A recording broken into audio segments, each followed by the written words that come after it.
வணக்கம் நண்பர்களே, இன்றைக்கி சிவின் ஃபுட்டில் ஆலு பராத்தா எப்படி பண்ணலான்னு பார்க்கலாம் வாங்க. ஒரு பெரிய சைஸ் உருளைக்கிழங்க நல்லா வேக வச்சு எடுத்துக்கலாம். வேக வச்ச உருளைக்கிழங்க நல்லா ஸ்மாஷ் பண்ணி எடுத்துக்கலாம். எடுத்துட்டு அது கூட ஒரு வெங்காயம் கட் பண்ணி வச்சுருக்கேன், அது உள்ளே சேர்த்துக்கலாம். சேர்த்துட்டு கொஞ்சம் கொத்தமல்லி தழை சேர்த்துக்கலாம். சேர்த்துட்டு அது கூட மிளகாய்த்தூள், மஞ்சத்தூள், கரம் மசாலா உள்ளே சேர்த்துக்கலாம். தேவையான அளவு உப்பு சேர்த்து நல்லா கலந்து எடுத்துக்கலாம். நல்லா கலந்து விட்டுட்டு அதை ஒரு மீடியம் சைஸ் பாலாக பிடிச்சி வச்சுக்கலாம். எனக்கு ஒரு உருளைக்கிழங்குக்கு 6 பால் கிடச்சிச்சு.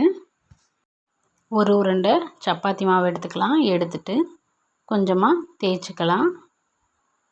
தேய்ச்சிட்டு உருளைக்கிழங்க எடுத்து வச்சுருக்க ஸ்டஃப்பை உள்ளே சேர்த்துக்கலாம்.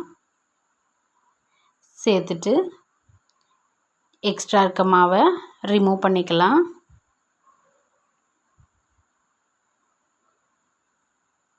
ரிமூவ் பண்ணிட்டு சாஃப்டாக தேய்ச்சி எடுத்துக்கலாம். கொஞ்சம் வரமாவு சேர்த்துக்கலாம். ரொம்ப சாஃப்டாக தேய்ச்சி எடுத்துக்கலாம்.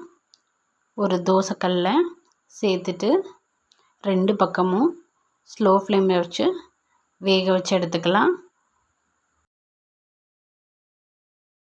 2 சைடும் வேக வச்சு எடுத்துக்கலாம். இந்த மாதிரி ஆலு பராத்தா ரெடி. உங்களுக்கு பிடிச்சிருந்தா லைக் பண்ணிக்கோங்க, சப்ஸ்கிரைப் பண்ணிக்கோங்க. தேங்க்யூ.